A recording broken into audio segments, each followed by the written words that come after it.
fired up.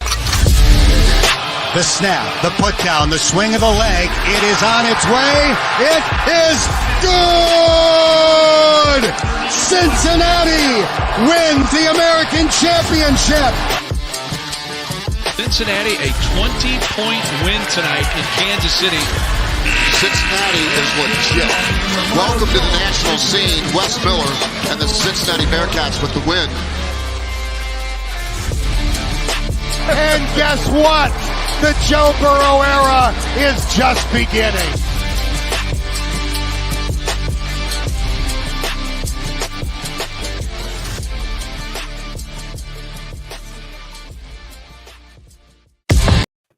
Welcome back.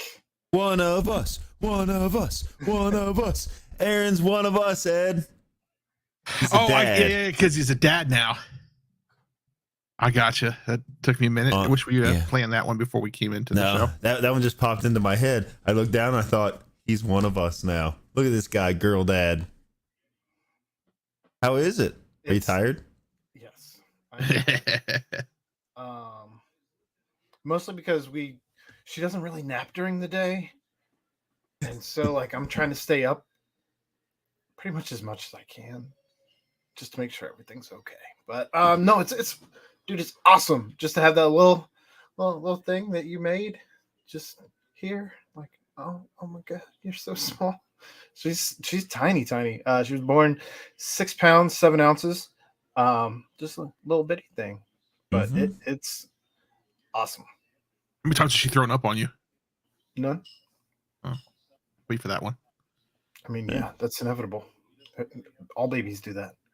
I'm just saying you're like a real intense spot in a video game where you're holding her and all of a sudden everywhere. It's a real buzzkill. That's what they have, like the bassinets and packing. Like, what? Yeah, but sometimes they don't want to lay in that. They just want you to hold them. We're not there yet. She's got 8 weeks of paternity leave. We're good. Or maternity leave. Yeah, paternity leave is for men. Correct. I'm still learning. But yeah, welcome back to Part of the Punctuation. As you can tell, I am a dad. This happened this weekend. Brennix Harper Smith was born on Saturday morning at 8:47 a.m. Like I said, 6 pounds, 7 ounces, and 20 1/4 inches long. She's got real long limbs and big feet. It's crazy. Swimmer. Long fingers. And yeah, it's weird. But it is fun. You have a cool like story behind the name, or did you guys just like? Yeah. The other boys have X's in their names.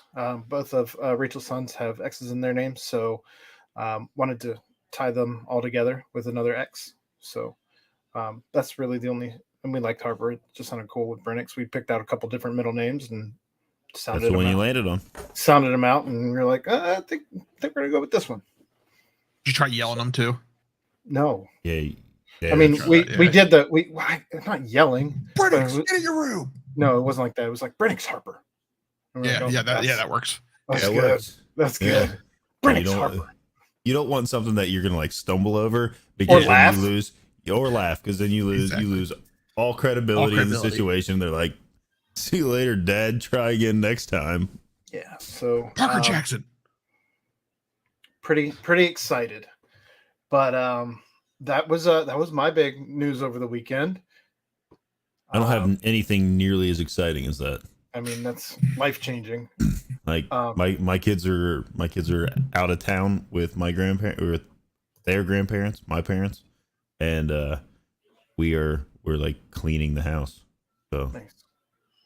Well, once upon a time, roughly 5 years ago, this show embarked on its very first. It was 5 years ago, right, Ed? Or was it 4 years ago? It's 2018. So 4 years ago. 4 years ago. Yeah, we embarked on our very first credentialed adventure, Ed and I, as we together went to cover Bearcat Jam at the TBT that was led by Melvin Levitt of your Cincinnati Bearcats. Team was comprised of like Cash Wright, Deontay Vaughn, Briante DeBerry, Yancey Gates. Who missing, Ed? There's Kashmir Wright. Mention that. Oh. First one. That guy from Xavier, whose name I can't think of right now. Williams Justin. No, Williams Justin is the one that you said, the man, the myth, the length. Yeah, what was that all about, Ed? The man, the myth, the length. Hey, I was trying to fire off tweets last night, and you did a good job. I'll give you that. Yeah. But yeah, so we that was our very first adventure with credentials, and Ed arrived back on the scene last night at Cintas Center, credentialed once again for the Talk about TBT, hell. covering the Nasty Nati, led by Corey Blunt. The only returning player on this year's squad was Coriante DeBerry. And Troy Caupain, Jacob Evans, Trey Scott was injured. Kane Broom was a coach, which is why neither of those two guys played. I know Shaq Thomas, he tweaked something in the scrimmage on Saturday and looked a little bit like he was still just suffering a little bit from that ailment. Was that the Crosstown Collaborative? Is that correct? Is that what that was called? Yes. They won that game, right? There were 2 games. They won one, they lost the other.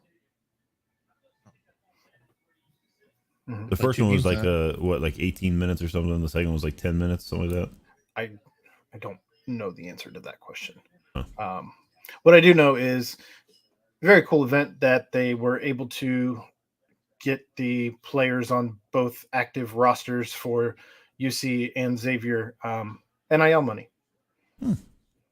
For being there and showing up and doing the participating in the pregame stuff with the. Was it like a skills challenge or something? Is that what correct. They're like kind of a. Yep. I'd get them paid. Very cool that they were able to do that for the players there. But when it came down to game time against Fort Wayne champions, is that what it was? Right. Yes. Tell us how it was, Ed. Well, you were boots on the ground. Yeah. So I got there early for the it was the end of the cancer team. I forget their name. Defeat Cancer. Is that what their name is? I can't remember. Anyways, I got there. Sideline Cancer. That's the one. So I got there early for that, and that arena was empty. Like there was some people there from the Sideline Cancer fans, I guess. But that arena was completely empty. So I was afraid of how I was going to look for the Bearcats game, but it ended up filling up. Aaron, if you remember our experience in the media for that last one, how it was just kind of like a free for all, sit wherever. Yes. We were lucky. We were lucky to get even courtside in the last one, largely because they ran out of room up top, I believe, where the rest of the media was. Much smaller gym at Capital University, but yeah. You guys saw the letter I sent you saying there'd be like a, or the email I sent you guys saying there'd be like a check-in and like where to sit and all that kind of stuff. Absolutely none of that. Right. None of that at all. Went right out the window. There. Yeah. There was no seating chart anywhere for anyone. No seating chart. I get in there and there's these 2 gentlemen, and I was like, hi, Ed Mayhall, because they had like a check sheet, right? And I'm like, Ed Mayhall, and they're like, what are you? I was like, sorry, I guess I'm the media. And they're all right. It was supposed to be the media entrance, so I didn't think I had to tell them. But anyways, they give me a little lanyard and they said, all right, here you go. And I was like, cool, thanks. Where do I go? Oh, well, then just go right behind us and then go to the left, but don't go too far to the left. Like very vague directions. Very vague. I'm like, all right, yeah, I'll do that. Did you run into yourself? Was it yourself that was actually running the media entrance, Ed? No. It was interesting. It was his brothers. Like, go to the left, but not too far to the left. Like, eventually I found the court, and I ended up like right on the court as they were playing a game. And so that was kind of embarrassing. But I went ahead and wait. It's like posting up. What do you mean you ended up on the court while they were playing? I was right behind the basket when I walked out of the little tunnel thing. I was like right behind the basket, just kind of there. But not on the court. No, I didn't like step. You weren't in the playing area? Like, inbounds. No. It's calling for the ball in the post. Like None of that. None of that. Go ahead, Ed. All right, so I just posted up in a section that they said was like free for all section in the email because again, nobody was there to direct anything. So I just posted up in that section, and that's where I sat the whole game. I was right behind the visitors bench. But anyways, so the first thing I noticed when both teams were out warming up was, and I tweeted this, was that Coriante was the biggest man on the court. The other team, a lot, right? Yeah, height wise, I think other guy measured up with him. Can't think of his name right now. It's right here on this list. It was, I can't remember. But height wise, the guy measured. But like, if we're talking about like body built, you know what I mean, like the Monster Factory, nobody matched up to him in that situation. So I thought that was going to be key, and I tweeted that. Again, they came out. The uniforms were fire. Like I loved those uniforms. They were pretty sweet. Yeah. They did mention on the broadcast, which I noticed nobody was doing, but I guess they were paying players an extra $1,000 if they hit the slingshot, which is the winning shot. I thought it was if they were. I thought it was if they were wearing Puma shoes. Exactly, wearing Puma shoes. So if they hit the winning shot while wearing Puma shoes, then they got an extra $1,000. Which I think the only person who did that was the Xavier player. In the team afterwards, but zip them up team. But anyways, intros were pretty cool. All that stuff was pretty cool. Started the game out. Troy started with a 3, which all right, let's get Troy fired up a little bit early, right? And then after that, we just completely slowed down. Just completely died. I think we got down by what? It's like 3-14 at the first. Oh, here it is. 4-3. At the first timeout, which was not great at all. And at the end of the first quarter, it was 11-19. They came out. It was ugly early on. Yeah. And like I said in the article, much like a Mick Cronin team. If you guys remember Mick Cronin teams, they came out real slow, got heated up in the middle of the game, and then always came down to like a wire, right? That's why we always make, Troy was always had to hit those last minute threes and all that kind of stuff. So yeah, they made it a rock fight. Yeah, pretty much. That's pretty much how the game went. With rock fight. Yeah, what was a rock fight about? What? No, that's what that was a solid description. All right, that's fine. That's how you describe a game like that. Mm-hmm. Okay. You've never heard that term, Ed? I have not. This has come up before, Aaron. I don't recall him not knowing what a rock fight is, but proceed. I'm sorry. No, it's no problem. Once they started feeding DeBerry down low, they couldn't stop DeBerry. He was too big in there for him. And that's when we started making that little comeback. Tied it up. No, we didn't tie it up. We was up by 2 at halftime, right? 32-30 at halftime, which was a good sign going into the half. They were the first team out of the tunnel at halftime, out there warming up. So, they were ready to rock. They were ready to keep that momentum going. Came out of the third quarter, 51-48. And then, like many other Mick Cronin teams, we started to let it go. Less than 4 minutes left in the game. The first timeout is when they set the Elam ending. They set that at 71. I believe at that point it was 60-61. You skipped right over the Jacob Evans 70-footer. Oh yeah, you're right. I forgot about it. I wrote about all that. Yeah. What was it? The end of the third quarter? Yes. Yeah. Ed, did you write an article about this game? Did. Where can we find that? That's why it's all gone. That's why I had to write it down because I was going to forget it all. Where's that article end at? of the third. That's on the BearcatJournal.com. Is that your first published article on BearcatJournal.com? It is, yes. Congratulations. One of us. I just wanted to see if I could do it. It said by BCJ staff and then by Ed Mayhall. I was like, oh, he's not going to give me any credit for it, but that's fine. No, it was 2.3 seconds, I think is what it was. 2.3 seconds left in the third quarter, and he just launched it from 3/4 court. I don't think that thing touched the rim. I think that was all net. Correct. He went around the court, just kind of like showing off and everything.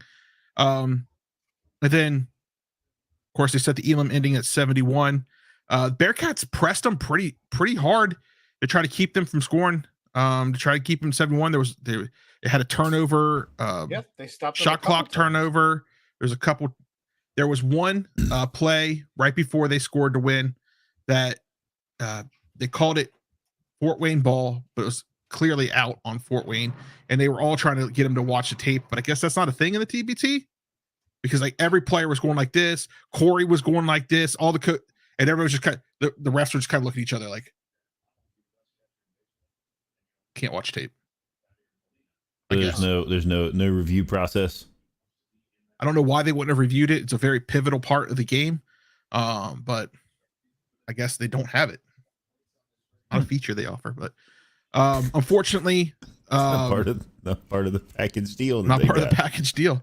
Unfortunately, Taylor Persons did score the winning shot for Fort Wayne at 71. They celebrated. Did not know that Taylor Parsons was an NKU alumni. Did he graduate from NKU or was he? No, I thought they said he. I thought they said he left NKU and went somewhere else. Ball State, right? Yeah. I don't know. I was picking up food and prescriptions for most of the game.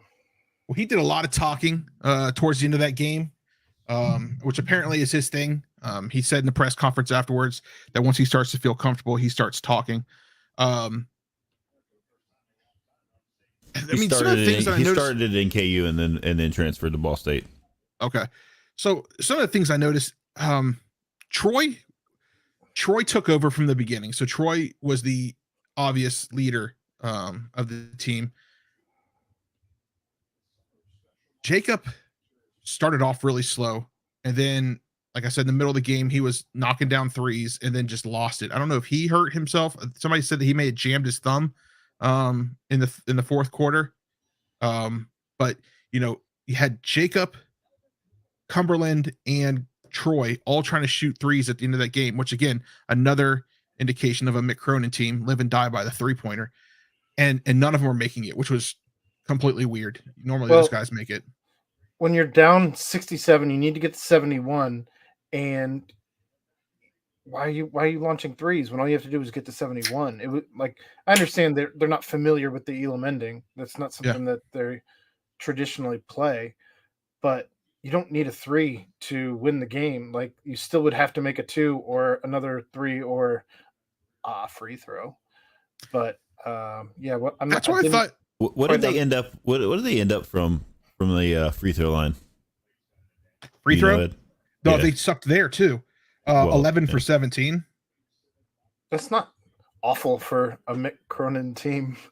But they weren't making the ones that we needed when we needed them. All of them. 64%. Yeah, you want all. They're free. They were 6 for 26 from the 3-point. That sounds about right. And also in the TBT, you get 6 fouls instead of 5. So NBA rules. And you can goaltend or like goaltending's not a thing, right? Yeah, you're allowed to take the ball off the rim. I don't remember that being a thing. That's European rules. That's European, yeah. Yeah, FIBA rules is what they said. That's what we said. That's what they said. You said European. But Jacob Evans ended the game with 20 points. You had Octavius Ellis with 4. Octavius Ellis, he still thinks he's an outside shooter. He was not staying in underneath the basket. At one point, Octavius Ellis was up, and Jacob Evans was playing down low. And I'm like, that's not how that's supposed to go. Shaquille Thomas, 7. Troy Copain, 7. Marquise Letcher Ellis, 1. Coriante had 10. Jaron had 13. And Ty Jordan had 5. Isaiah Miller wasn't able to play in this game because he had just finished his NBA Summer League and hadn't quite yet made it back. So unfortunately, he wasn't able to suit up with the Nasty Nati. And what sucks is somebody, I think JT was talking about it after the game. Is he on a plane heading here right now? That would have sucked if he was. But after the game, I posted the press conference. on our YouTube channel. It's also on our Twitter channel or on our Twitter page. After the game, Corey came out first, Corey Blunt came out first. Talked about the things that they thought he did well. When they switched to the 1-3-1, that he was not expecting that when Fort Worth did. Fort Wayne. Thank you. I kept wanting to call him Fort Worth during the game too. Sorry, that's what I'm here for. Oh, it's fine. He also did mention a couple times that missing Isaiah Miller, because they had practiced with Isaiah Miller, I guess, but missing Isaiah Miller really hurt them. I heard him in the parking lot also afterwards telling a gentleman that he was with that if Isaiah Miller would have been there, they wouldn't have lost that game. He is also excited about the future of the Nasty Nati. He feels like he wants to coach again next year. He feels like they can still make it run. He thinks this is just the beginning for them. Kevin Johnson was also excited at the end. I did ask Kevin, I don't know if anybody else saw, but on Sunday in the New York region of the TBT, they were playing it at Rutgers Park, which looked awesome, by the way, an outdoor basketball game. And Lance Stevenson was there, and they were interviewing Lance Stevenson and asking him, when he's done playing, would he be interested in playing the TBT? He said, absolutely. So I brought that up to Kevin after the game. Are you going to reach out to him? And he said he's already on it. He said there's also other guys who kind of didn't buy in this year, and that's why they didn't play, i.e. Sean Kilpatrick, Justin Jackson. And he's hoping after they see this and that they took it seriously, that those guys will buy in next year as well. He also said, those guys are also still playing in the NBA. So, there's only so much they can do. Well, SK and Justin Jackson are not in the NBA. They're overseas, but I guess, with their overseas contracts and stuff like that, I think he was also kind of hinting at Gary Clark. So, sure. But he seemed excited for it. He also mentioned at the end that he looked over at Jake, the organizer, and said that he would like to have it at Fifth Third Arena next year. Wes Miller mentioned the same thing in his Wes interview. Miller mentioned the same thing at the halftime interview, that he would like to have it at Fifth Third Arena. He said, "Did I hear that Fifth Third Arena is doing another renovation? Yes, doing renovation of the locker rooms this time, and player amenities and things. Mm-hmm. Sounds like something that would be useful to a big tournament like that. I think Chad and I are covering that on tonight's nightcap, actually. Okay. What those renovations all entail. But all in all, I think the Nasty Nati, it didn't win, but put on a much better showing than I guess, than they could have. I think the guys all took it seriously. I wish Cumberland didn't look like the same Cumberland that we saw when he graduated. He wasn't. Only a couple times did he do that, that freight train driving it down the lane to the basket to get. Wasn't he called for charging? They called him for that clear. They called him for a clear out on the one, which it happened after the shot. His arm was just but it was against it. He didn't. I don't know the specifics on the rule, but it didn't look like he used his arm to push anybody out of the way any more than. His arm just happened to be what made contact, but it was against his body. It looked like a normal play, yeah. At least that's what it felt like to me. Well, even they showed the replay, and the announcers were the announcers did the same thing on that double technical. Yeah, that was also very strange because it didn't look. It just kind of looked like they gave a little bit of. What happens on a basketball court. I think maybe it's just because they got so close to each other face to face, but again, they kind of both looked at each other and looked away. So what the double technical it didn't seem aggressive. It wasn't an aggressive kind of thing. It was more of okay, I just took you to the house there, and which is I'm going to let you know about it for a second, and then head back down the court. And there was no. They were both laughing. Yeah. I want to go back to Ed saying that Jaren doesn't look like himself. And the guy this season, just this past season, ended up on a 10-day contract with the Portland Trailblazers. Like, it's hard for me to believe that he's regressed since Cincinnati. No, I don't mean. I don't think. Sorry, I don't think I meant that he regressed. I think his game changed a little bit, and maybe it had to change and adapt a little bit for the NBA and for the G League. That's what I meant by like he wasn't, really punching it in there like he used to. Okay. I think he was letting Troy take over. I kept waiting for Cumberland to take over. There was one point when he had that blocked shot that he sent back into the stands, and he started yelling like he used to do for UC. I was like, okay, this is where Cumberland takes over. This is where Cumberland, kind of leads the team, shows the aggression, shows the excitement, and it didn't last very long.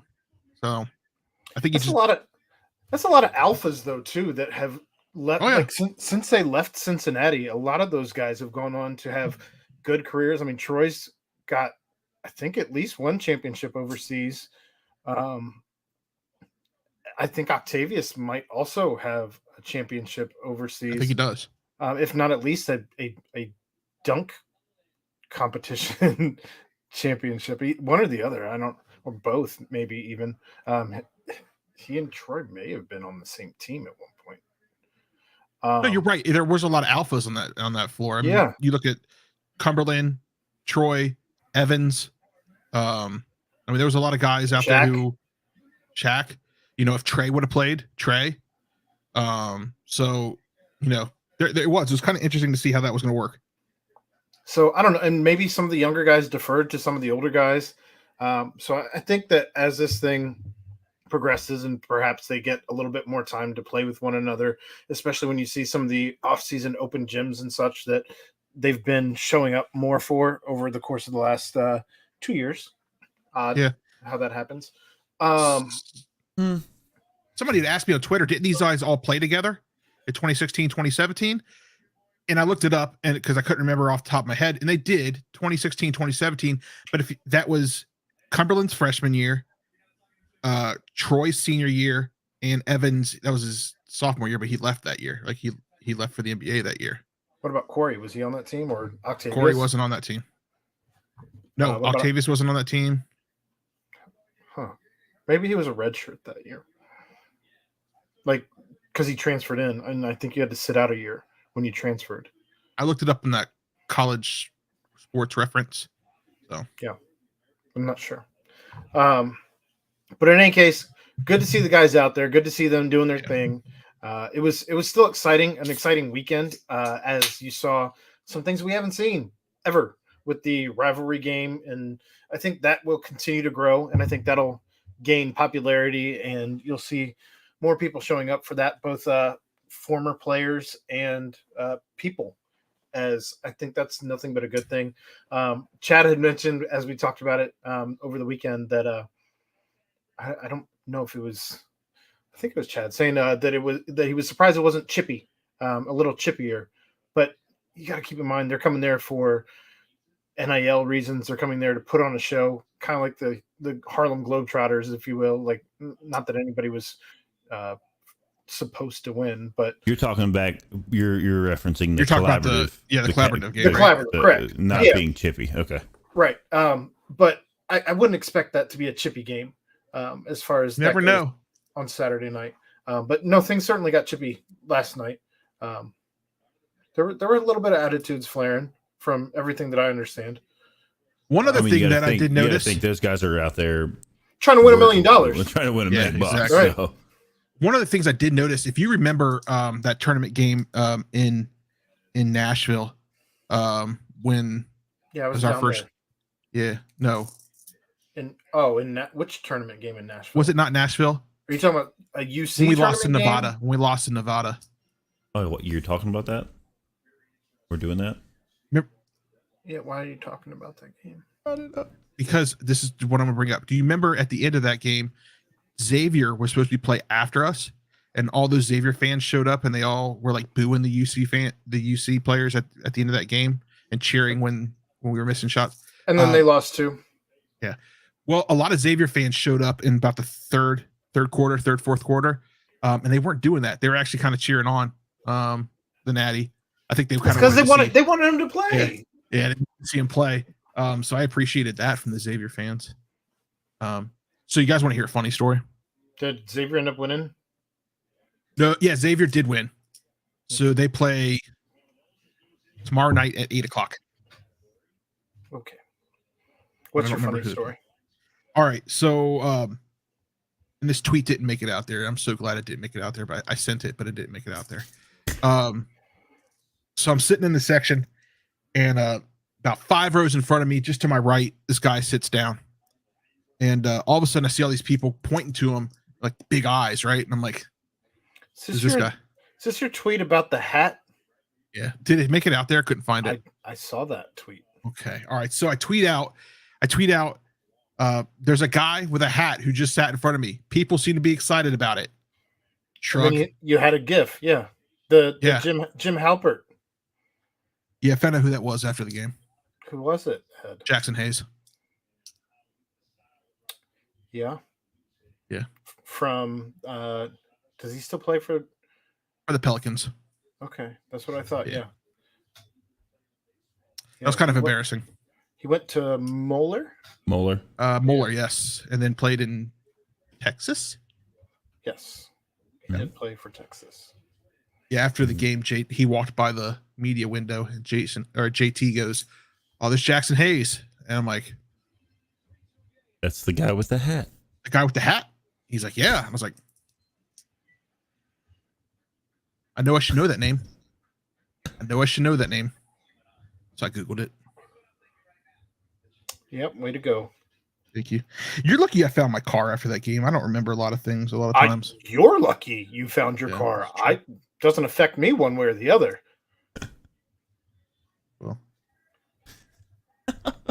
Well, Ed, you did a great job live tweeting the game and then followed up with a solid article. And where can we find that article, Ed? On the BearcatJournal.com. All right. Welcome to I think it's free. I don't think it's a paid article. Welcome to the land of the published. Oh, that's never going to happen again. Oh, okay. Oh, you don't think you're going to... You did a good job. I reread that thing 2 hours last night to try to find all the spellings. And then you only missed one. And I'm going to blame that. I'm blaming it on myself. That's an autocorrect error. I can tell you it wasn't that an autocorrect error. I used my old Google phone, my old Pixel, as a voice recorder during the press conference, and it has an auto dictation. So I could find the quotes that I wanted to quote quicker. And I just copied and pasted it from the auto dictation, and I changed some of the words to be right compared to the auto dictation. Just not kill Patrick. Just not kill Patrick. Yeah. Yeah. Let's not do that to old Patrick. Don't want to. Yeah. Hey, Ed, shout out to TBT. In the future, you do have a pretty close friend who's a pretty good editor of things. Well, and I sent it to you guys last night. No, well. Yeah, I did. I don't know why it didn't send. Didn't get it till this morning. Yep. And then even after you sent it to me, I had to ask your permission. Had to request. Okay, I'm sorry I forgot to put that. No, I sent it to you guys last night after the BBP, because if you remember in the BBP, I said I have a surprise for Aaron and Chad, and then I didn't. Oh, but it wasn't a surprise for me. You guys didn't recognize it. Bye. Stop. Yeah, I didn't get that.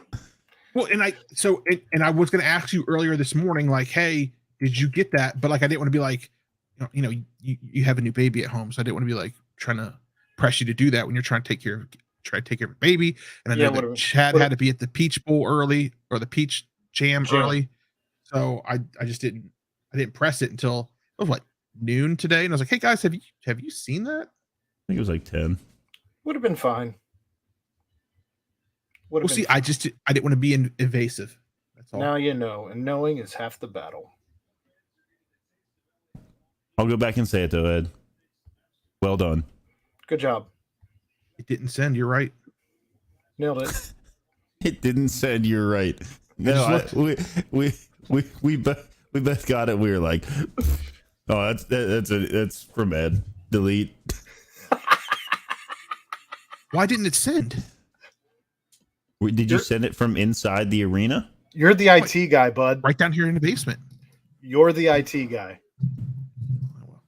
It is what it is. But shout out to the TBT crew.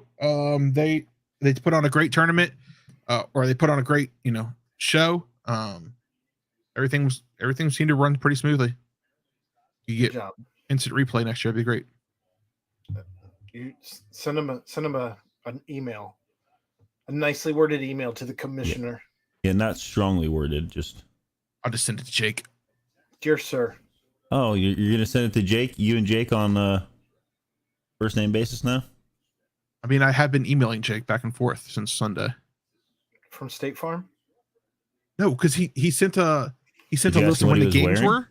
No, he sent a list of when the games were, and only on the Xavier game did he put ESPNU. And I was like, isn't it available?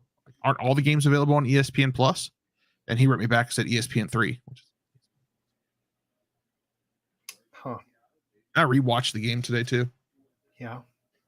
I thought it was well produced. Like, I mean, I thought it was better than some of the actual UC game production. Yeah, absolutely.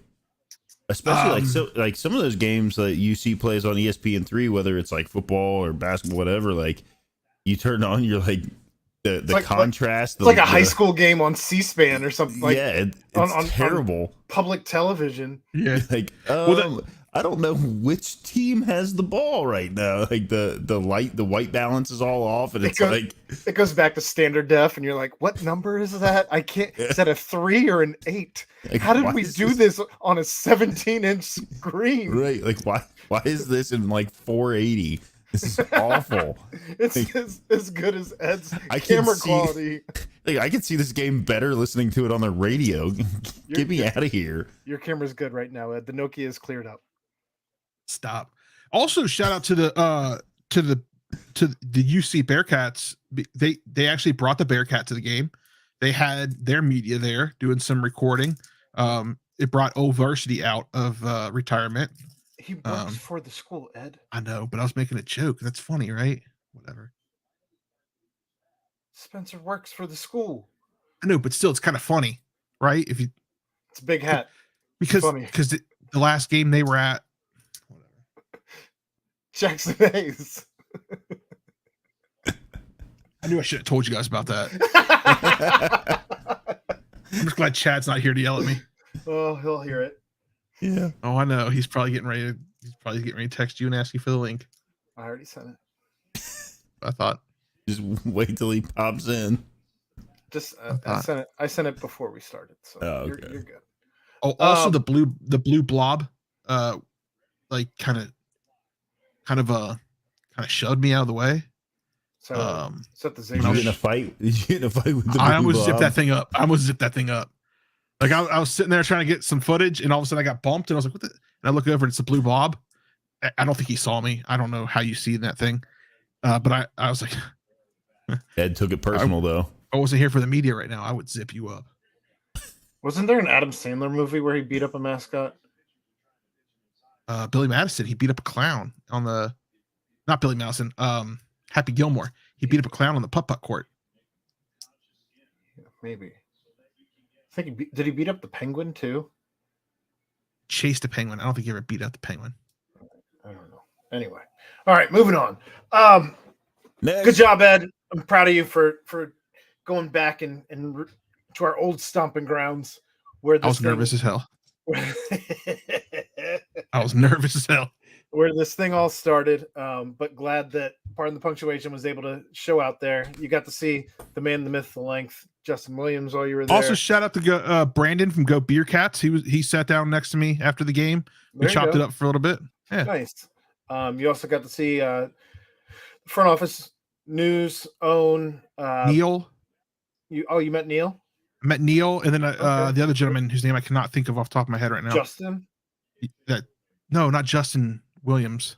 No. With front office news. Yeah. Glasses, Justin. His name is his name Justin? Yes. Okay. That's why I said Justin. I apologize, Justin. I don't remember things. But you also got to see JT. JT was there. JT and I chopped it up a little bit after the game. Yeah, he knew everybody there. It felt like because everybody is a normal credentialed member of UC's media. But I'm just saying he walked in and people surrounded him. So he's a big deal. People know him. JT's a big deal. apartment smells of rich mahogany, and he has many leather-bound books. They were providing the teams with brandy after the game. The winning teams got brandy. It's an odd I thought choice. so too. Did you try to slide in like the lady that was in the? There was one kid who was fired up. It's like got like a cup. He's just like, he topped me off.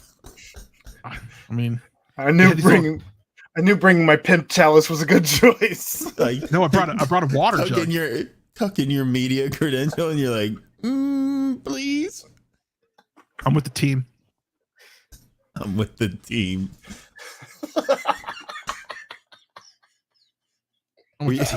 Were you wearing PTP gear? No. So the only PTP gear that I had that I could have worn to that was a long sleeve pullover, and I don't think that fits anymore. So I just wore a black polo, and I basically dressed up like Chad. Khaki Shorts. Oh, so you went as Ed Brindle?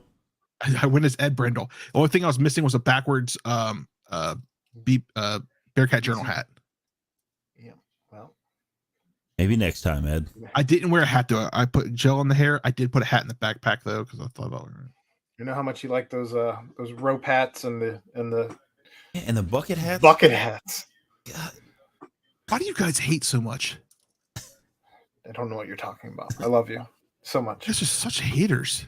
Hey, I'm proud of you for going though, getting the work done. Boots on the ground as you were there at the basketball tournament representing Cincinnati's media. Well, Shout out Jackson Hayes. Hashtag dude in the hat. Did want to point out with our next topic, FC Mid-cinnati. They lost the Hell is Real rivalry again because that's what they do. I hate you guys. They went to Columbus and they lost because they were flirting too close with 500 and couldn't do that. So they went ahead and dropped that. Are they still in a playoff position, Ed? I'd have to go back and look. I couldn't tell you. Acosta didn't get to play in that game. He was suspended a game. He was suspended 2 games for a red card. Yeah, and headbutting somebody. You can't headbutt against people the rules. or make contact with an official. I don't think he headbutted him. I think that guy was just too tall. No, he very clearly gave like a little bit of a he's just so little that his headbutt just kind of looked like he ran, but he there was definite headbutt motion. All right, well that's fine. It upset And that my would son. have only been a red It card upset and my then out son, the but next you know what game. I didn't do? Go ahead, Ed. It upset my son, but you know what I didn't do? I didn't record him crying and sending it to FC Cincinnati and asking them for tickets or an autographed Acosta jersey. Because he wasn't at the game to see his favorite player. He wasn't at the game, and it happened in literal like stoppage time. When they started the game back up, they immediately stopped it because the game was over. But I'm saying when he couldn't play against Columbus, my son was upset. You would have known that before you went to the game, though, But was he at that? Yeah.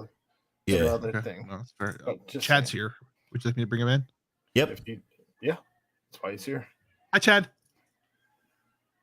You're muted, Chad. You're muted. I didn't mute me. I didn't mute you. And I don't have the power to mute anybody anymore, so it's only Me Ed. I also don't have that power. That's why we all left the chat last week. Left Ed by himself. Yeah, Yeah. left me by myself. Yeah, I remember that now. How's the show been? We just got done talking about TBT. And, I know I've and been Ed- listening for like 10 minutes. Ed's- Oh, did you hear Ed's story about the man in the hat? Yeah, Jackson Hayes. He's just a man in a hat. Just a 6'9" man in a hat. Ed was like, He was sitting down. Chad, is that you up there? Man in a hat? Was it was sitting backwards down. with the BCJ logo? No, Then it Was it a wasn't me. bucket hat? no. If was it a bucket white hat, hat? might have been you. What kind of Jackson Hayes has big hair? What kind of hat was he wearing? I could pull up the picture, I think. Oh, this Did is you good. did you tweet it with a picture? Oh, no, I did not. But I think Oh, you took a the Smith picture. League did. He said his tweet literally read, "There's a man in a hat People are pointing. There's a People man s- in a hat. People seem to be excited.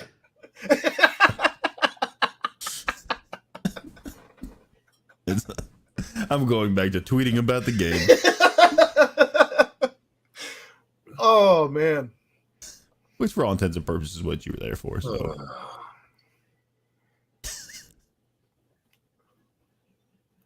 Where's that's I must be have yet gone. to see. Yeah, sorry. Yeah, It's gone. no It man in a happens, hat. Ed. It happens. Yeah. no man in a hat. I'll see if I can find Edwin the is picture. Ed Brindle. So I'm sure that was productive. Said Well, no, he they won. asked me what I wore, and I said I wore a black polo and tan cargo shorts. Basically, Chad Brindle. See how it is, Ed. Chad, did you have any discussion with Justin Williams about the fact that Ed called him the man, the myth, and the length? I did not speak to Justin today, but I'm sure he was honored. He did reach I- out to me. He texted me after Ed sent that tweet out to congratulate me on having a baby. I would have congratulated him on having the length. The man, the myth, the length. So much so that Ed is tweeting about it. Did he walk over and put it on the table? Ed? Is that how you do? I don't think he ever came over and saw me. Did he avoided say you it's the much like a plague. baby? Did he say it's much like a baby's arm holding an apple? I don't think he ever came over and saw me. It's like an elephant trunk. It's My God. Can you pick up peanuts with that thing? Guys. We'll move on. We talked Probably best. we talked TBT. We talked the Justin's length. We talked FC Mid-cinnati. We talked the guy in the hat. Outside of that, the Reds had a draft this week, and God, the MLB draft is I ridiculous. don't know anything about this. all right, we'll There's like see. 80 We'll see in a there's like- bit, Chad. There's like 87 rounds. Or Chat's something. going. How many people do they even draft in the MLB draft? I don't know, but I largely wanted to touch on a couple of the early ones, mainly Yeah. the first round picks. They didn't take a pitcher in the first round They did not take a picture for the first time in like several years. They took the Let me look at youngest player in the draft, who bats left, throws right. His dad played from, I think it was 97 to 2004 in the league. His dad was Lou Collier, played for about 4 teams, if I'm not mistaken. And he's not even 18 yet. He will be 18 in November. But Correct. he hits dingers. He was actually an MLB pipeline top 10. He was pretty much a top 10 prospect for everybody. His name is Yeah. Cam Collier, and he plays third base predominantly. We'll see if that ends up being the position that he continues to play. As He's young. yeah, you can kind of do some Red- different things. The Reds are Reds have they have- need depth at outfield more than anything. they got plenty of time to ruin him. I mean, to get him into the best spot possible. That's correct, Chad. No relation to Isaiah Collier, who is the number 1 prospect for the Cincinnati Bearcats basketball team. But yeah, he ended up hitting, I think it was like 333 last year in college as a 17-year-old. He just skipped his senior year. He went to JUCO. Just Straight to JUCO. skipped his senior year, went straight to JUCO, and I don't see a situation where you found the man in the hat. Yeah, that's what he was wearing. No doubt that is a man in a hat. Notice it's not a rope hat. It's not a bucket hat. Solid trucker hat. It is that. Cool. Back to Reds baseball. I'm excited to see what this kid has. There are people that have projected him in the bigs as early as 19 years old. Some saying that he could take the Bryce Harper approach to baseball and get there very fast and be successful. I'm Well, I'm curious as to why he fell all the way to the Reds at 18 if he was a consensus top 10 pick by Yeah, like I'd seen everyone. some have him like As high as up, 6, I think. 6. Anywhere between 6 and 9. Nice. I think Keith Law had him as like the second best prospect. Keith Law had him, at second. So either way, that's what you would call a steal, I think. Correct. Yeah, I think it's. I mean, I fair realize assessment. there's a lot of like factors that go into like baseball prospects as we've seen in the past, and obviously the draft is kind of that's why they draft so many people, is because very few of them end up panning out to. Well, and for the Reds, let's be honest, if you get drafted by the Reds, you're probably, because they run a clown show, you're probably going to ask for a little bit more in your signing bonus than you would if another team drafted you. If he doesn't sign, I think he's committed to go to Louisville next year. So let's hope. Either way, he'd be going to Louisville next year if he's really that dude. So that's always like surprised me. Well, I mean, he would probably start. What is it, Billings? Like he would go there just because they play in the fall. Dayton, it's probably start with Billings. Yeah, if they're playing in the fall, then on to Dayton or whatever their rookie fall league or whatever Chattanooga. it is. What Ed? That's always been like weird to me how you can get like basically drafted out of high school in MLB and then still go play college ball. Like if you go play college ball, you go back into the pool. Didn't Amir Garrett get drafted by the Reds and play basketball for St. John's? If you go back to school, then you have to be redrafted. You can't just. I got drafted and I'm gonna go. I could have sworn when UC was playing St. John's in basketball, they were saying how he was. That's true. He was getting paid He was playing college basketball and was a Reds minor league baseball player. Yeah, that's wild. Yeah, I don't know what the logistics are of that or like how that actually worked out. I don't know. You would think an organization would not want him to go play college basketball, right? Get injured, something like that. Or since they were paying the minor leaguers like nothing, anything that you can do to get free school, free meals, free books, whatever. He was getting that basketball stipend for dinner. You got free board, room and board. Cool. That's one less thing that we have to worry about paying you. Dude, you play for the Reds? You got money? Nah. That's why I'm playing basketball. I gotta get that food stipend. I got cheese sandwiches. We stop them getting 5 cheeseburgers for the week.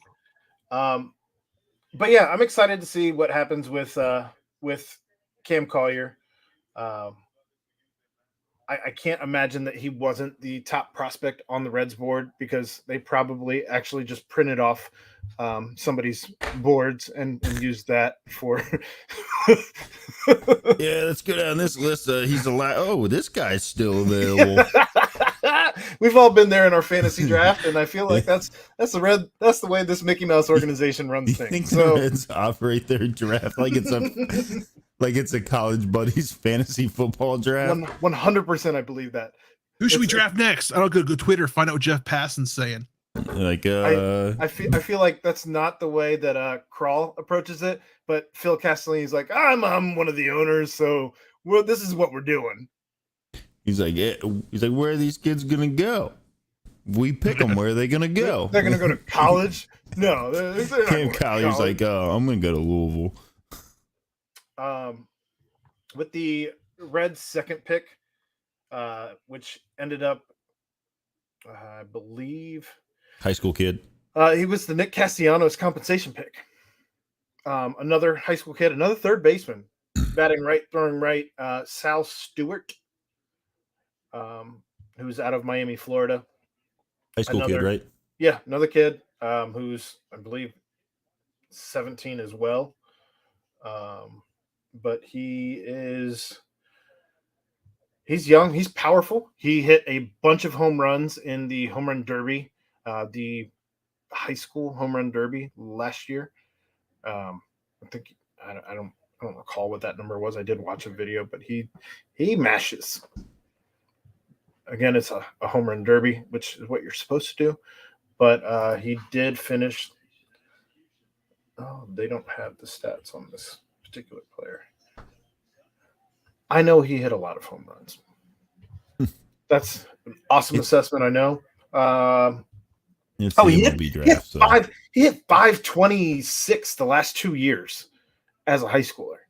Yeah, but high school, like good high school players, they're typically up there like that. 9 home runs his senior year. Decent. As Cam Collier had 8 home runs his first year of JUCO. That said, the next pick they went catcher with a guy named Logan Tanner from Mississippi State, I think it was. Correct. Who's not known for his bat, but known for his arm. There was a former Red, was it Danny Graves, who said that it was the best arm in the draft? I think he said as far as. Do you believe he said that? Yeah, I remember seeing that tweet. They did finally take an outfielder in the second round for their compensatory pick, Justin Boyd out of Oregon State. Interesting. A Pac-12 school. Trash. Don't even get me started on the Pac-12. It makes me so mad. After that, it's a who's who, and let's see what they do. Somebody will, I'm sure, emerge from their picks, but I did want to at least cover some of that as that's the most exciting thing to happen for the Reds in a while. Well, that's not true. That's not true. They took 5 of 6 from the AL Tampa East. Bay Rays and the Yankees. Yes. From 2 teams from the best division in baseball. Yes. Can't argue that. And then they went and played the Cardinals. And got demolished. Where? So, did anybody take up the Reds on the $8 ticket package before midnight on Sunday night? No. Yeah, I didn't even know that was a thing. I got an email from them Saturday night saying, or I guess it was Saturday morning, saying you had till midnight to get your $8 tickets. Did either of you watch any of the All-Star game today? Like before I know Aaron was probably busy with. Are we going to talk about the Babe. All-Star game? No. I can didn't hear watch the it. All-Star game from behind this door as the oldest is watching it. But no, I have not watched any. I had zero interest in watching it. Yeah, I didn't particularly care. I mean, I don't know, ever since I went to the All-Star game, like when it was here, I don't know, like the home run derby is exciting. Like that's a lot of fun to attend. And maybe I have like a little bit like rose-colored view on the home run derby because the one I went to, Todd Frazier won. So it was like, and it was here and it was loud and ridiculous, and a lot of fun. And then the All-Star game, I literally, I don't think I have any memory of the actual All-Star game. But at least it's a game that they can play like with the same effort and same like way that a regular season game is. You know. So I don't know. I mean, the All-Star game is. I remember being so excited about it as a kid. Yeah. Well, and it's back when it didn't matter. Like there wasn't any ramifications for whoever wins gets home field advantage or anything like that. There wasn't somebody has to be a winner. It was like, I mean, I remember was it Larry Walker putting his batting helmet on backwards and just messing around up there? Like they were just dudes having fun in the middle of summer. And now it's become this whole different spectacle where we have to make sure everyone's included, which whatever. So Lance was talking about this on the radio today when I was going to pick up dinner, and it has changed. And I guess I never thought about this way until he said it, but it has changed thanks to modern technology, right? It used to be we'd see some of these guys that he was talking about back in the late 90s, right? In early 80s or whatever, where you'd be like, oh, you never get to see this guy from the National League, but now I get to see him tonight on the All-Star game because, we never get any of their games on TV and stuff like that. Well, And we now never with had interleague play either. that too, Yeah. and which we get next year. Well, that was what interleague. I mean, that the full interleague schedule is next year. Yeah. Interleague play has been around since what, like 98, maybe. Remember, I I don't know, remember but- them talking about it. But we never had that back when we were kids. Like back in Right, that's what I was saying. So back when we were kids, like it was like, you know, say Ken Griffey Jr. Right? We would never get to see 97. Ken Griffey Jr. play because he didn't play on a channel that we got to watch. So during the All-Star game is when we got to watch Ken Griffey Jr. play. I mean, you so got there to was see him on excitement Sports Center. every Yeah, once in a while. yes, Right. you're right. But you didn't Yeah. get to see him play live. That would make Yeah. sense. So Yeah. now you go to a streaming service and you watch whatever. Well, not with MLB too much, but not if you want to watch a local game. But if you want to watch somebody in Seattle play, you can go to the MLB and watch the game. So I mean, it takes a little bit of that. And the fun other out the of other it, but- thing to that point though is also like, you know, when we were young, you know, like the players that played for your team, like, you know, they kind of stuck around, like, you know what I Yeah. mean? Like there wasn't as much Trading movement. and Yeah, there wasn't the free free agency. agency movement and all that kind of thing going on. So Think of what it took to get Ken Griffey Jr. here. right. Ken Griffey Jr. in his how many seasons did he play for the Reds? 9, 6? I don't know. He's still getting paid as the 9th highest paid That's player true. for the Reds. He only played in the All-Star game 3 times, I think. For the Reds. as a Red. As a Red, yeah. I was gonna say that can't be correct. Obscure Reds player that played in the All-Star game, Alfredo Simon. Big pasta. Big Um, pasta. No, Griffey was. I feel like he was probably elected to more All-Star game, but just couldn't play because he was injured. But He played hard all the time. do you think we've seen our last pitching outing by Luis Castillo as he finished I up in hope the so. Bronx? I also hope so because you can't keep running him out there. Pitched a gem against the Yankees. I mean, his last like gem. 3 or 4 starts have He's just been at like, his highest value. You're not gonna. They're gonna botch this, right? well, Yeah. I mean, I about this last week? tweeted out like a couple weeks ago, like a little poll to my small portion of of followers that said, like, do you think the Reds are going to get fleeced You during the trade season? You should have put it And- out on PTP. I probably should have. man. And All about content over here. the overwhelming majority of people that responded said yes, the Reds are going to get fleeced. I was hoping there would be somebody that like reply to it, be like, no, like they're really going to work hard on it. Well, I mean, Clay was on with Mo. I listened to that. Nick Kirby didn't respond. I mean, he didn't like reply to. I don't even know if he probably. I don't know.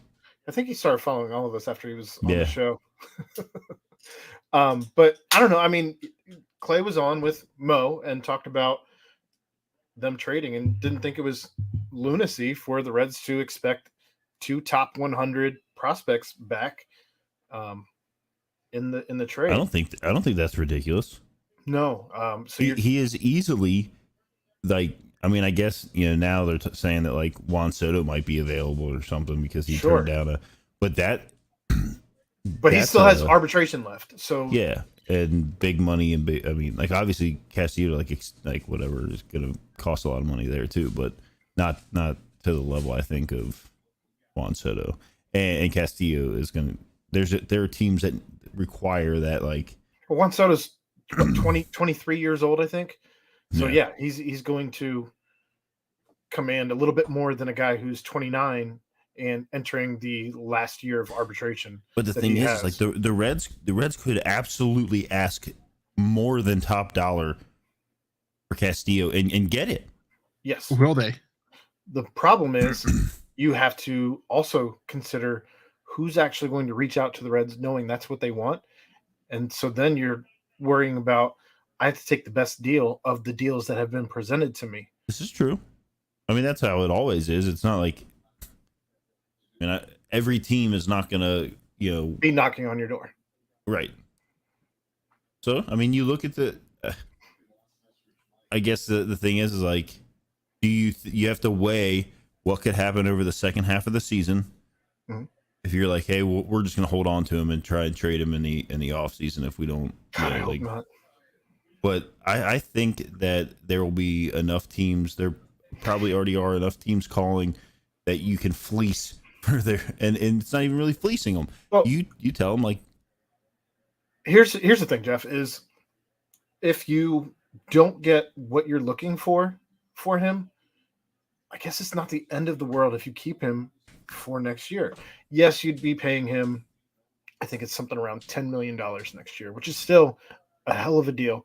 I mean, that's what we just paid for Mike Minor, mind you, per season. I think they only signed him for one season. God, I hope they only signed him for one season. they did.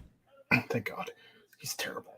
But yeah, I mean, I don't know. We'll see how this all shakes out. It's God, I don't want them to run him out there again. I mean, the worst thing they could do, like in order of things, like I would want them to trade him and get obviously like the best return possible, right? Sure. After that, if teams are like kind of balking at the idea of giving up what he's worth to get him, and you're like, well, we can do better, then you hold him.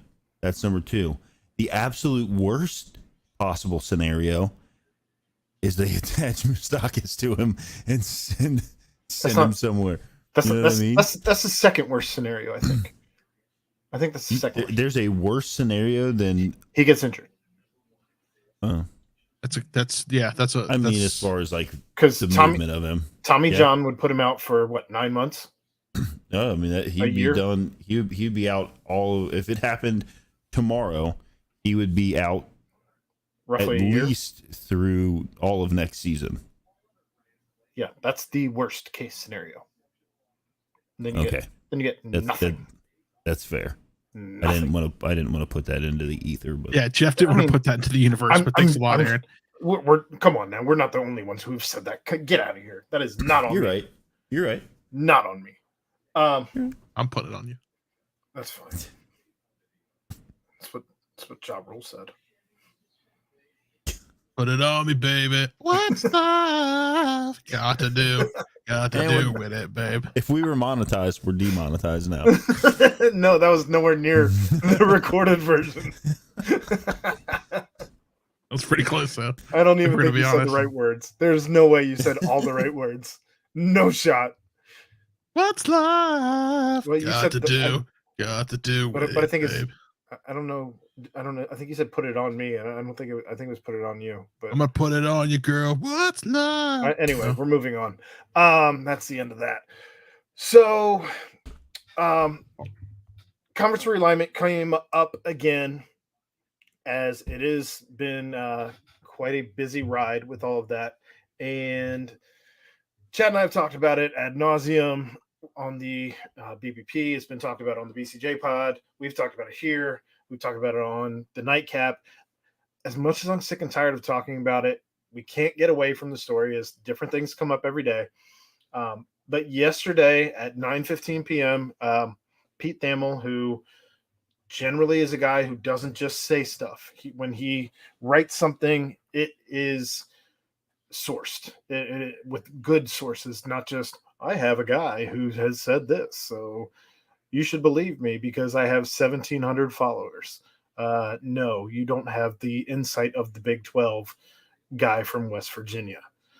That all said, the Pac-12 and the Big 12 were discussing a merger, and apparently those talks are over.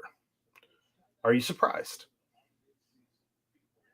No, I don't think that is. I just don't think that's something that works, right? Like you've got you. So let's go back to last week. What we said about our predictions for how the the Big 12 press conference was going to go. Which, by the way, we nailed on the top of the head of the nail. Coffin nails, bang, bang, bang. You've been waiting. If you go back and listen to what we said was going to happen, it was exactly what happened. And then you brought up a good point. I don't know if it was on one of the nightcaps or I think it was on one of the nightcaps, Aaron. that like the one comment that kind of stuck out to you was that our brand new commissioner Brett Yormark was not didn't want to dilute whatever he did. He didn't want to dilute the product. Yes. Right. So if you just go to a conference, right, that's now lost USC and UCLA, and then you just bring everybody in, you're adding a lot. Sure. But is that at the cost of also bringing in things that are going to dilute the product that you're putting out there? Well, because here's why you don't want to dilute the product is the more schools that you bring in, the more pieces of pie you have to divvy Split out, up. right? Mm-hmm. So why would you want to bring in a school and the schools that keep coming up by everybody? I don't know enough about the Pac-12 to really say one way or the other, but the schools, the names that I continue to see as to the anchors of the Pac-12, Oregon State, Washington State, Cal. So why would you want to bring schools in that you were going to have to share with if they aren't bringing a product that gets people? No one's showing up to these games. They're not selling out stadiums.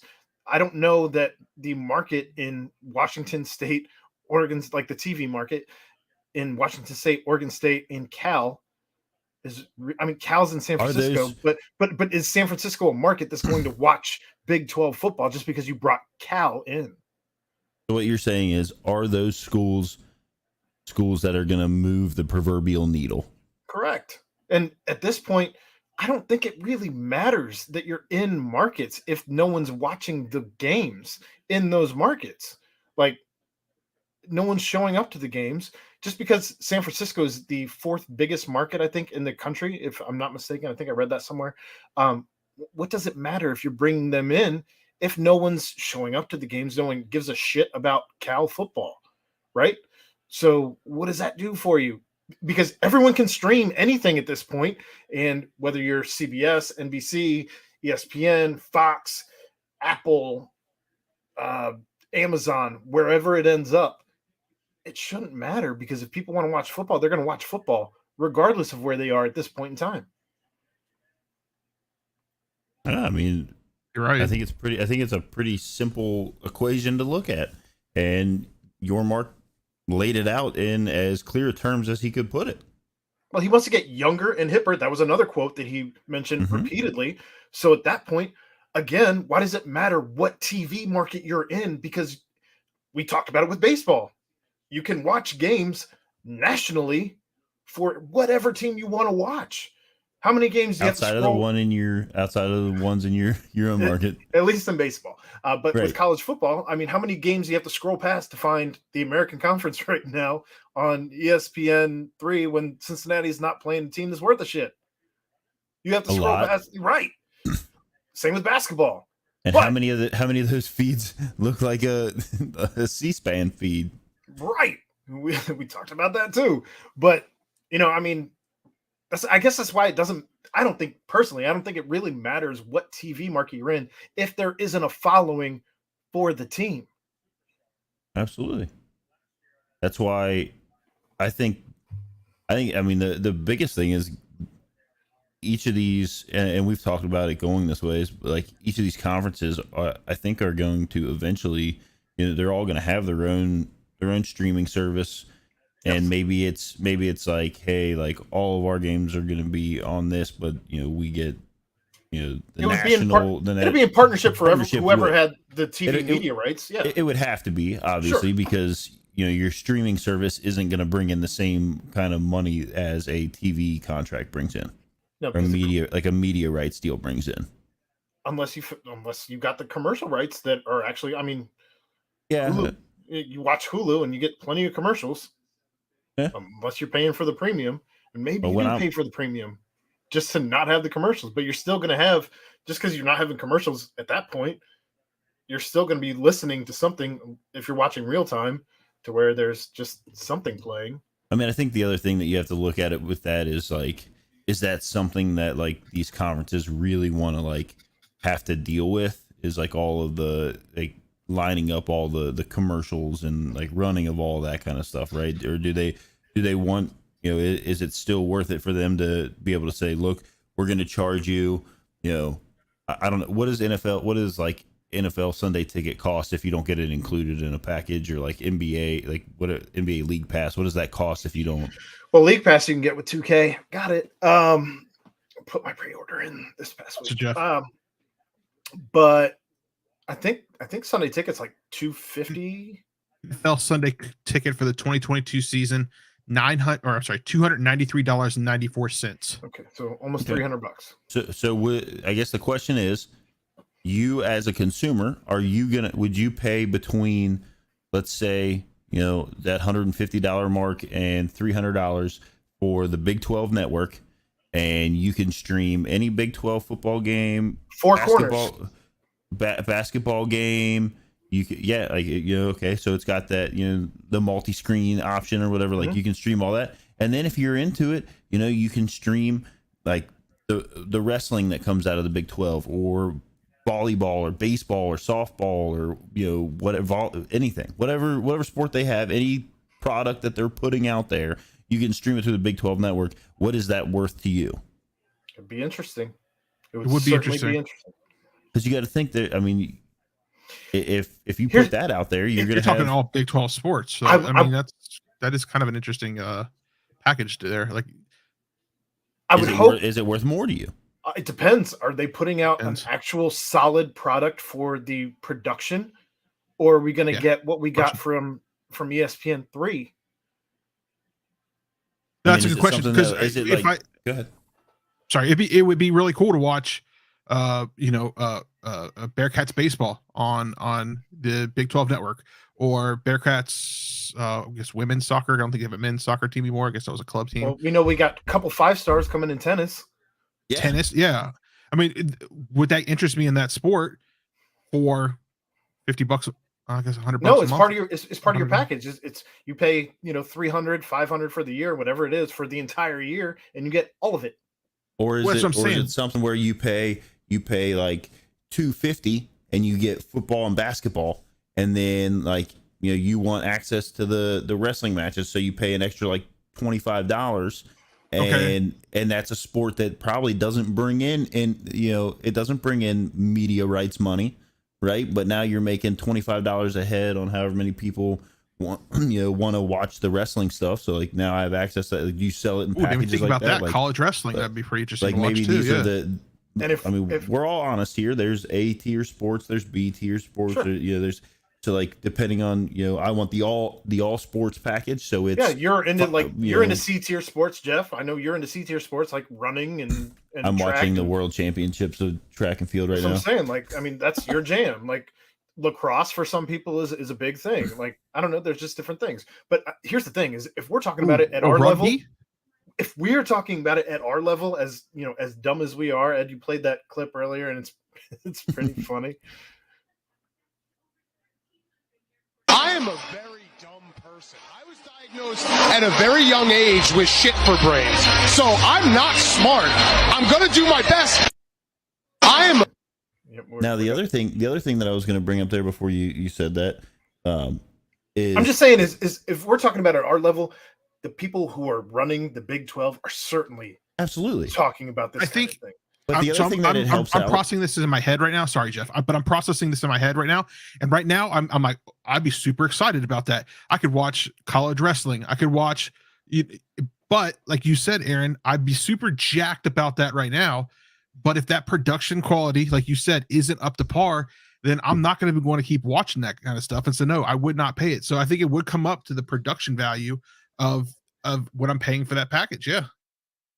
But here, the other thing though is the impact that could potentially have on NIL deals for kids, right? Yes. So like you're in a B or C or whatever tier sport, but at least there's a way for you to be out there. Whereas maybe there's not traditionally a way for people to see what you do outside of maybe if you're posting clips on Twitter, like your specific sports. What's our guy or group or whatever is imposed. You know what I mean? So like, hey, we're on the Big 12 network, and we're associated with Fox or ESPN or whatever, whoever the group is that maybe they team with, we're there, so you can stream us through the Big 12 network. And some of our stuff also makes it over to the big name streaming service. So that's their reach in NIL, where they can then sell themselves a little bit more, which I know we talked about last week as well, with Yormark coming in and his background and his potential ability to elevate everyone in the Big 12 into an NIL position. Yeah. Right. Where like maybe, like some kids, maybe they only want to make, they get a little piece of the pie. Whereas obviously some of the other kids are going to get a little bit bigger piece of the pie. But if they get a little piece and they work a little bit harder and they build their following and whatever, because you've seen it in like women's gymnastics, like some of those girls were getting pretty stupid money with their like influencer bases that they had, rightfully that they earned. And we saw it in before the NIL happened. We saw it during COVID with the women's basketball tournament. That one girl from, was it Baylor? No, I don't remember what team she was from, but she got a pretty big social media following because of streaming, right? It was Baylor. I think it was Baylor. I think it was Baylor, and then she got kicked off the team because she started monetizing off of her social media. She had to stop, because she couldn't do that for Right. NIL purposes. But now she could have. So yeah, you're right. I think of our guy Griffin Merritt, man. If those were streaming, like those baseball games were streaming on the Big 12 network, and everybody saw the shot ski bat, and now some local word worker is like, hey, let's start selling shot ski bats, and then you get a cut of it. I mean,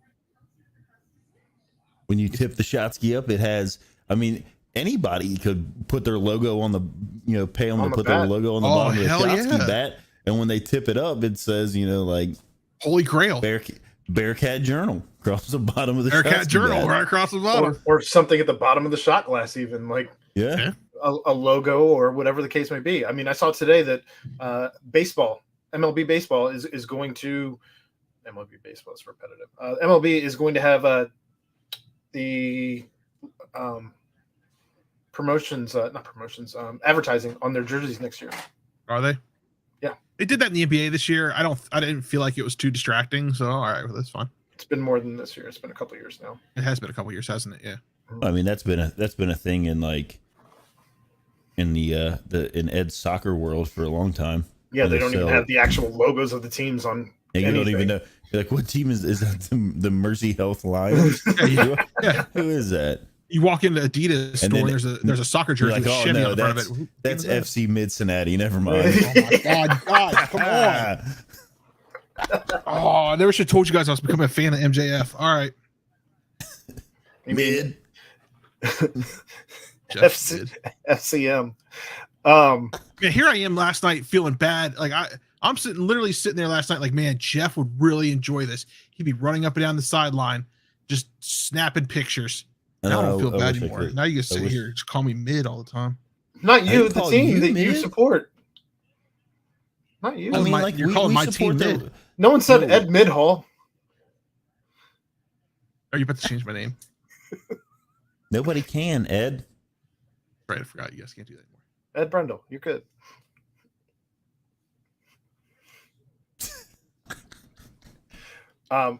So anyway, I think that's all I have on the realignment, I guess. I don't want to see the Pac-12 as a whole merge with the Big 12, and I think you had to do that for PR purposes. Chad brought that up last night as we were discussing it. You had to make it at least look like you were trying to do that before you start poaching off the schools that you want. You say like you have to give it like the old college try? Yeah, we tried. We went to ESPN and Fox, and it didn't look good.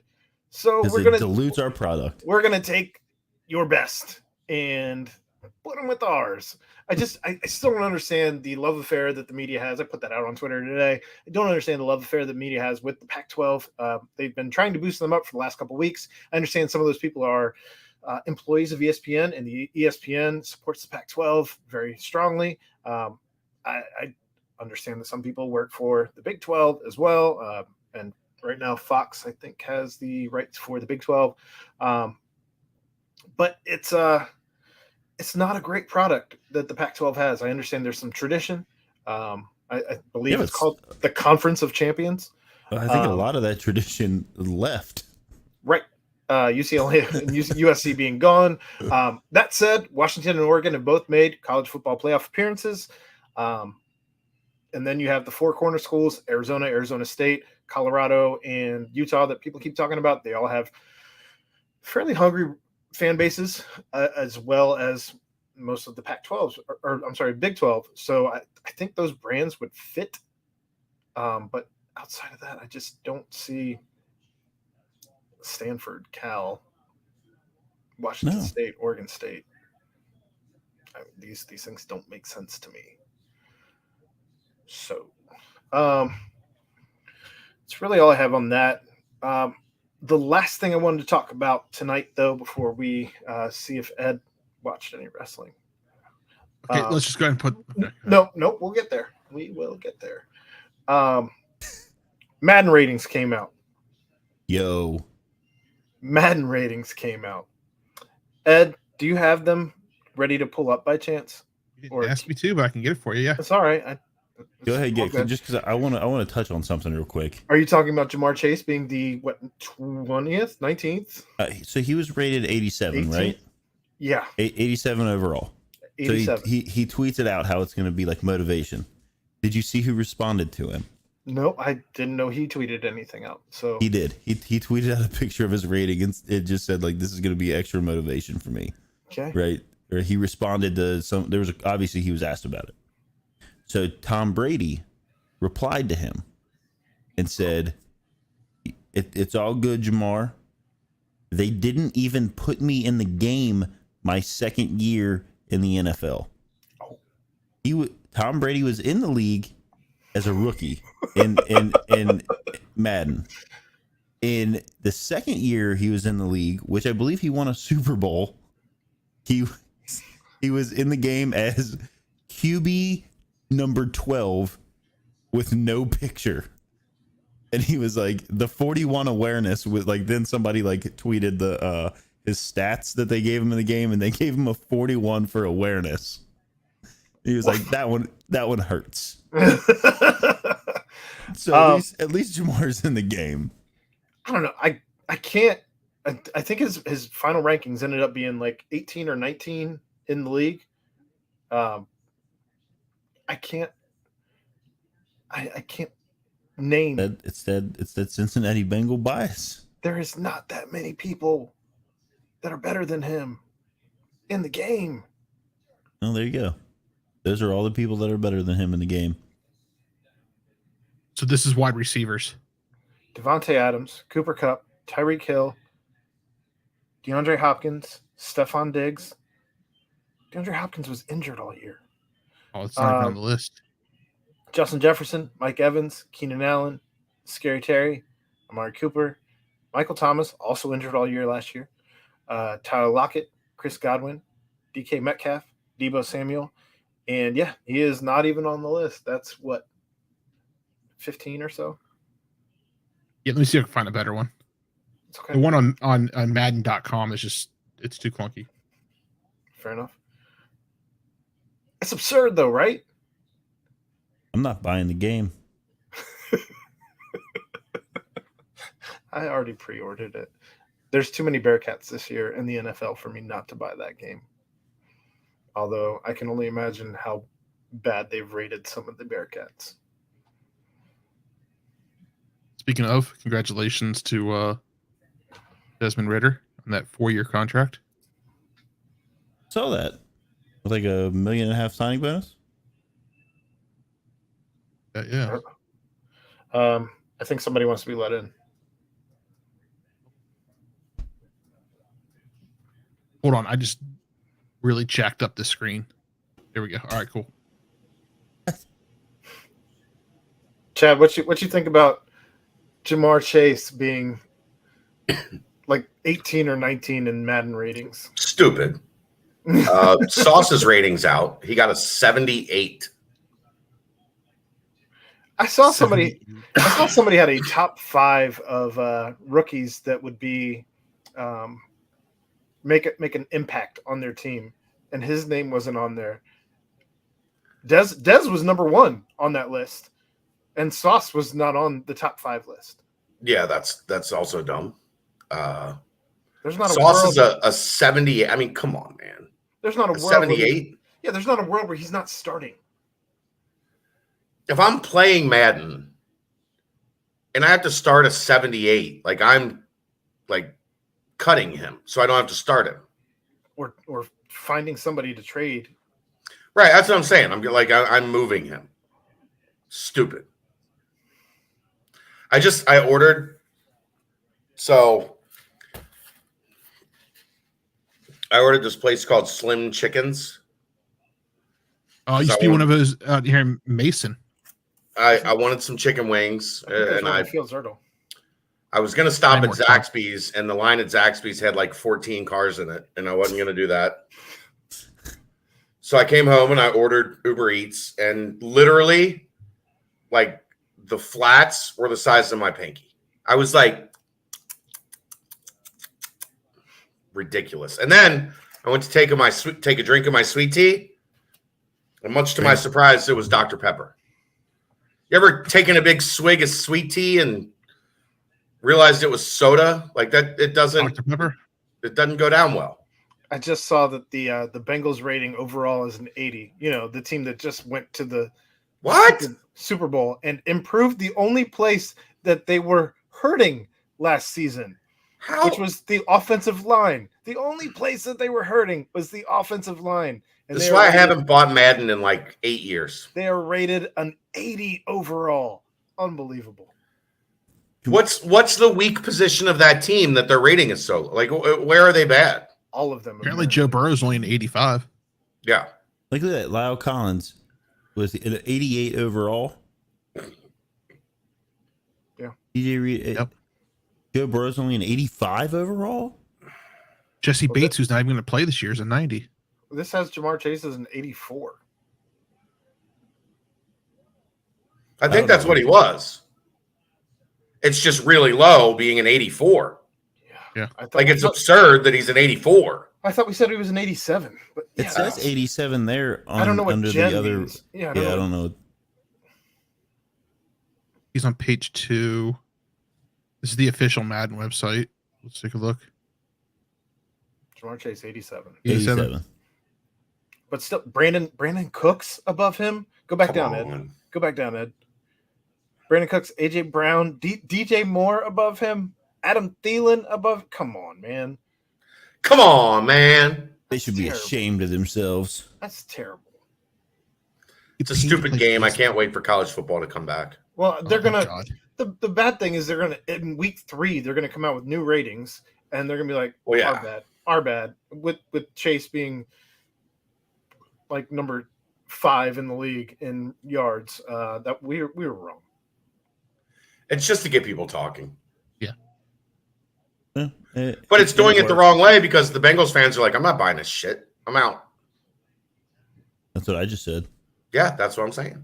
Well, I'm using you as an example of all Bengals fans. Like I said, as a Bearcats fan. Did you see Ted Karras is in there? I did. He's a 76. He's like the man in the hat. Could have been Jackson Hayes. It could have been Ted Karras. 76 is very mid, right? It's very mid. It's pretty mid. You guys. Mid Ed Hall. That's what we're gonna call him now. Mid Ed Hall. It's my new nickname for him. Mid Ed Hall. Ed, so what happened with wrestling this week?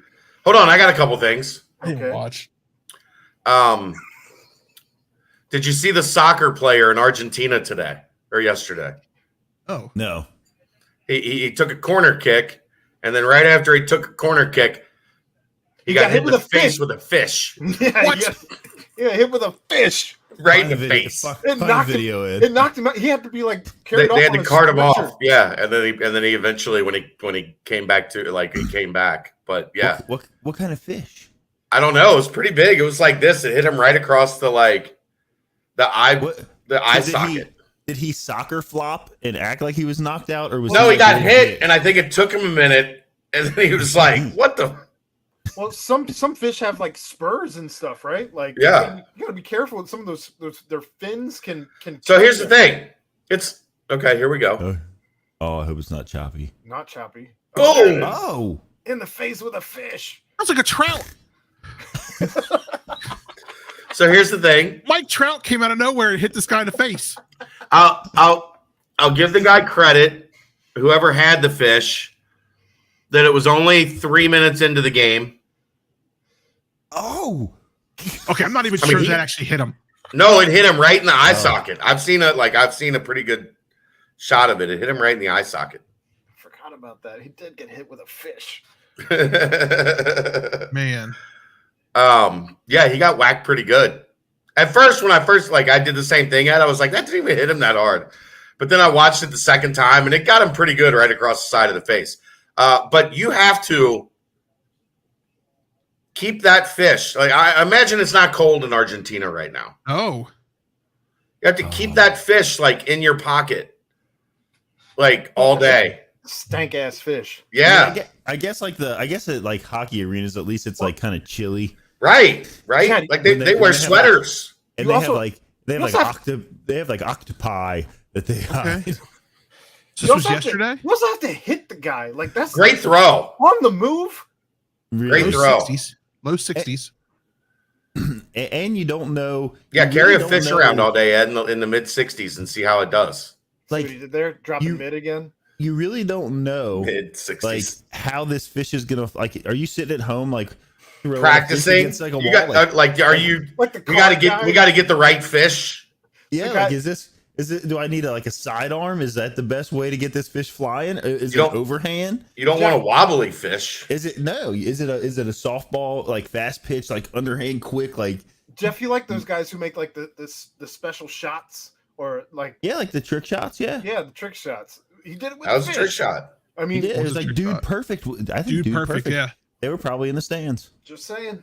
And like the guy who gets the card flick and gets it like stuck between bottles and like silly shit, like Yeah. with a fish to the face at a soccer game in Argentina. All right, And I have one more. Okay. Oh, go ahead. Yeah.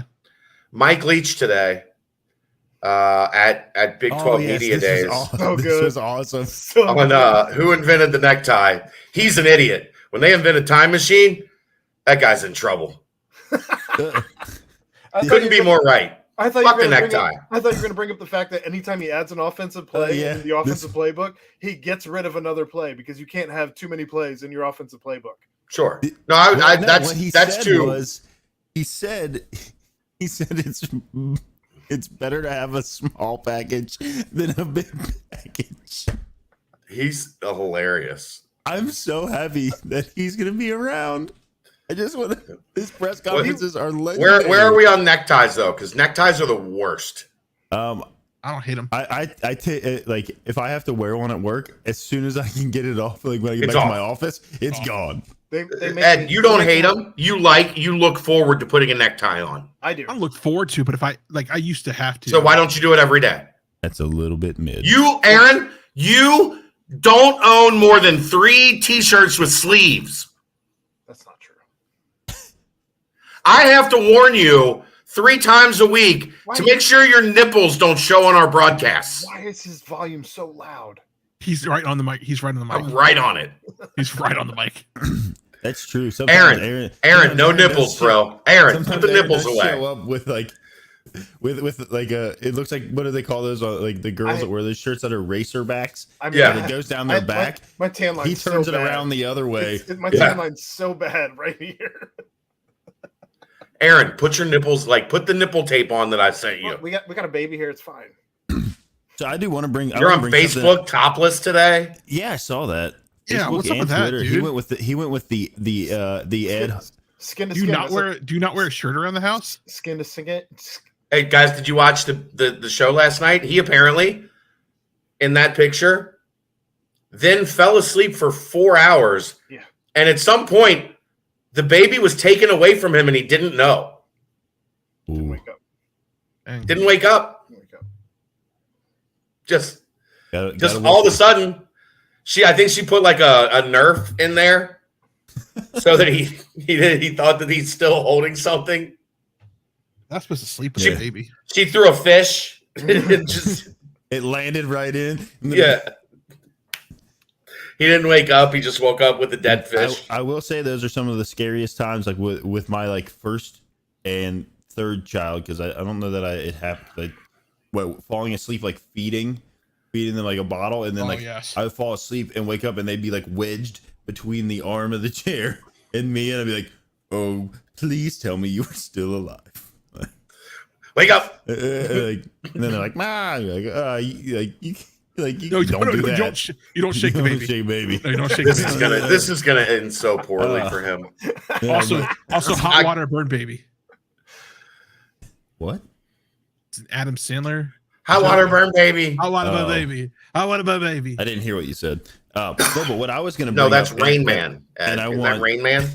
No, it's Adam Sandler Hmm. from Stan and Judy's Kid or whatever it's called. Anyway, well, I want Chad's opinion on this too. So like I said, mentioned earlier a little bit ago that I've been watching Rain Man, Ed.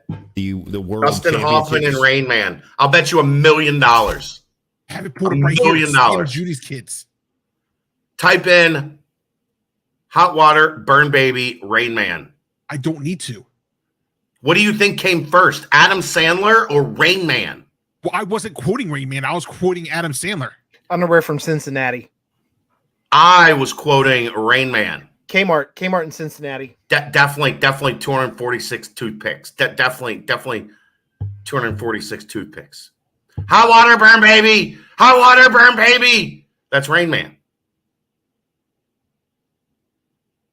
Where's Kathy? She'll tell you. She was here earlier. She was here earlier. No, I'm not talking about that. I'm not talking about that, Ed. What I'm talking about is I've been watching the World Championships, athletic championships that the U.S. has actually been doing. Okay, Ed, just cut me off again. That's good. Never take hot water near the baby because hot water will burn the baby. Water bad for the baby. Well, not all water, just hot water. Because hot water will burn the baby. How do we make this? I understand, Daddy. This water is okay and cool. Yes. Hot water burn baby. Yes, hot water burn baby. Hot water burn baby. Yes, hot water burn baby. Thank you. 2017 is when that was uploaded. Where did Jeff go? He left. He was tired of it. Okay, Ed. You want to play stupid games and win stupid prizes? Oh my God. But I was right. No, you weren't. Yes, I was. Jeff, come back. We've got more winning to do. Come back! We got more winning to do! Cincinnati is big enough for soccer! Is it not playing? God damn it. There it is. It was there. There it is. Oh, hot water burn baby! Oh, hot water burn baby! All right. I guess you did there too. What was first, Ed? Adam Sandler? I mean, I guess not. Say you're sorry.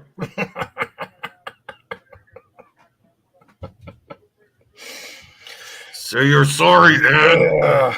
Sorry. Say you're sorry, Mid. I just Mid Ed all. I just said it. Where'd Jeff Where'd go? Jeff go? He's gone. All right. You didn't watch wrestling? No, I was busy watching TBT last night. And you got that. I did see a clip though of looks like it's going to be Logan Paul versus The Miz in SummerSlam. Somebody said if I wanted to see two guys from Cleveland fight, I would have just gone to Cleveland. It's fair.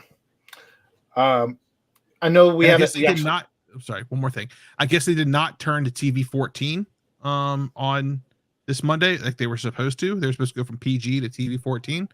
But I guess they are planning on doing that in the future. Good. Bring the Attitude Era back. That said, there was actually a bum of the Is week. anybody going to give birth to a hand? Hope not. You don't remember that? No. The Great Moolah. Yeah, the Great Mullah gave birth to a hand. That's gross. That's It seems gross. wildly inappropriate. It's just a Super hand. gross. Where is Jeff? He left. There was a bum of the week this week. Came out today. I sent you the video. I didn't get it. Oh, okay. Well, where's the? I'm not going to play the audio on it. The bum of the week sound. Oh, sorry. We could do that. Yeah. You're treating like a damn bum, you know that? Bum. A bum. You are a bum. You're a bum. And that's all you'll ever be. A bum. Well, that hurts, man. So there was a guy apparently trying to get autographs at the All-Star game. Oh, what a clown this guy was. I hate him so much. He's squashing this poor little guy underneath, like under his armpit. This is the reason why people hate. This is the reason why players Yes. hate giving. Yeah, exactly. Yes. Pat McAfee just said earlier this week. You gonna hit play? Oh yeah, I'm sorry. I'll hit play for you. So he ends up elbowing this kid in the face. The kid is like, "Get your elbow out of here." And the guy like talks. He ends up talking shit to the kid after the kid's like, "Get your elbow out of here." Probably says, "Come on, this is my job." Oh, he probably said my eBay store needs this. Unreal. That guy sucks. Pat McAfee was just talking about this week. Like he used to love, like he used to think that was the coolest thing when he came into the league was signing autographs for people. He said he used to take a notebook and like practice signing his autograph, right? He said that was the coolest thing. Now he has all these guys like running over kids and showing up at his door with 50 things for him to sign so he could sell it on eBay to all his fans for $450. I mean, it's ridiculous. Like when I get an autograph, I don't try to sell it. And also I don't run over a kid. You have 100% sold your autographs before. But you don't buy them with the intent of selling them. No, yeah, I'm sorry. I will sell an autograph to get another autograph. There it is. I am not selling them for profit, is what I'm trying to say. Okay. Signature guy who will run over a kid to get signatures. That guy sucks at every stadium. And I think the worst. I think the 13, 14, 15-year-olds that are a little more stout than the other 13, 14, and 15-year-olds should just start elbowing autograph guy in the nose. What are you going to do? Hit a 14, 15-year-old? No. Oh, yeah. Start fighting autograph guy. Yeah. Just take the elbow to the nose. Like, get out of here, guy.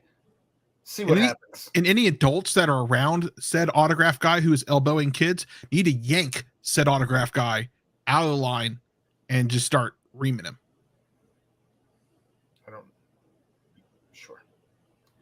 I would do. That's not the word choice I would have gone with, but okay. That guy does that to my kid. We got problems. Yeah. Other than that, if I don't think Jeff's coming back, but where did Jeff come back? Jeff, he gone. We've got more winning to do. But that was another episode of Pardon the Punctuation. Thank you for joining us. It was another fun Tuesday night as we talked about a lot of stuff. Thanks as always to Chad for showing up as he's in Atlanta. No, Augusta, home of the Masters. Augusta. Yeah, Masters. Eating Georgia. South Carolina peaches because that's what you do there. They're better than Georgia peaches, but they're apparently the same because Georgia is not actually known for growing peaches. Listen to the nightcap last night and you'll know what I'm actually talking about. But for M.A. Hall, for Jeff Howell, I'm Aaron Smith. Again, thank you for joining us on Pardon the Punctuation, and we'll see you next week.